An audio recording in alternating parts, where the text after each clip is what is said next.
Today I am going to be presenting a key role of cell cycle, a phase called mitosis.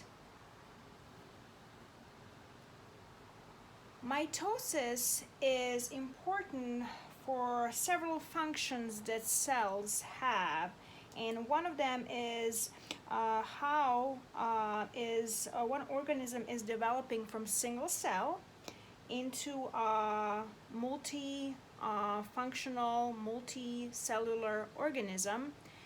It's because this process called mitosis. Also, mitosis is important part from replacing the cells who die from accidents or normal wear and tear.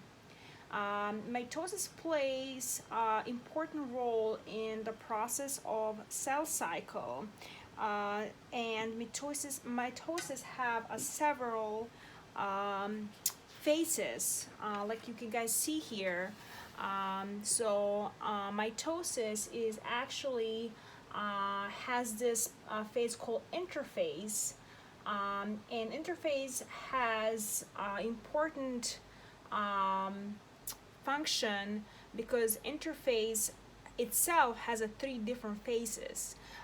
Interphase is actually there has a first phase is the G1 phase, or we can call it a first gap, and then there's the S phase, which is synthesis, and then there's a G2 phase, which is the second gap. And among those different phases, we have different processes who are responsible that division of the cell is developing properly with all the material needed. Once all the checkpoints are passed, we are going to a first phase, which is a prophase right here.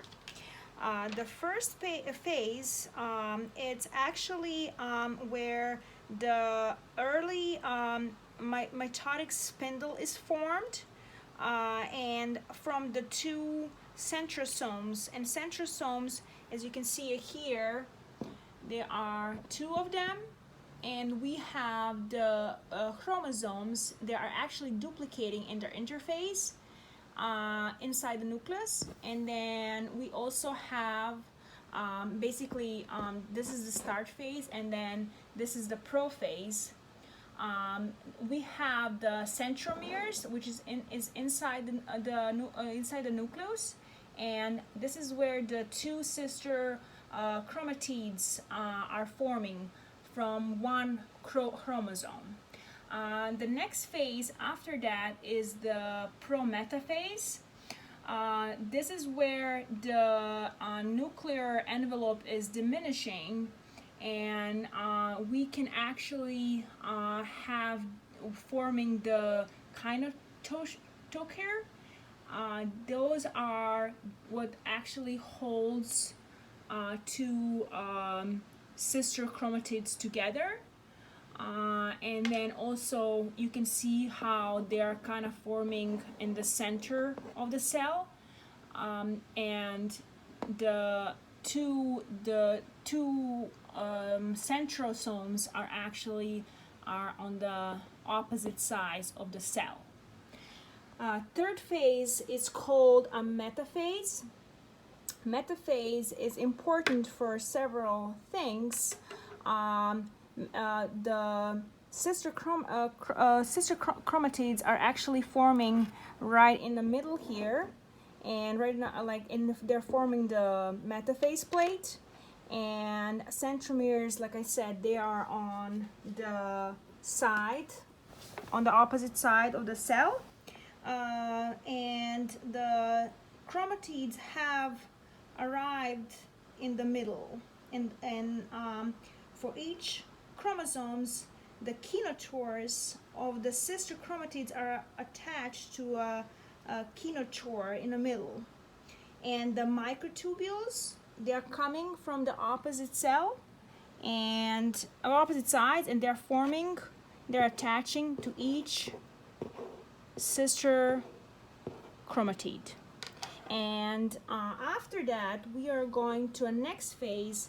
This phase is called anaphase. Anaphase is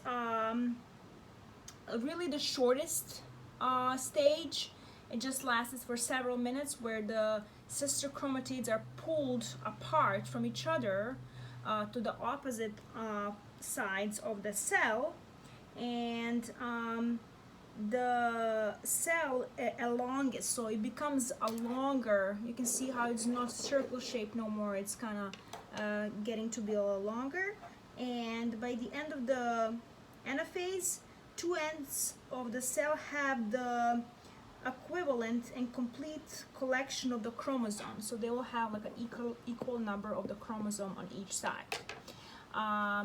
The next phase is the telophase, and telophase and cytokinosis here are part of the one phase, but they're technically two different phases. Telophase is where the two daughter nuclei form in the cell, and the nuclear envelope is forming again, and the fragments of the parent cells and they're creating basically new envelopes and new nuclei. And then cytokinesis is where actually the new cytoplasm is created, and basically in some cells, in animal cells, cytokinesis involves the formation of the cleavage furrow, which basically pinches the cell into two. And like you can see here, there is nucleus forming. There is basically DNA has been transferred on both cells equally. There's all material split in both cells, and that's how the new cell is formed. And like you see, this guy has like a little wound here. He is basically getting healed. The womb is closing, and this is just one of the process of cell division and cell cycle.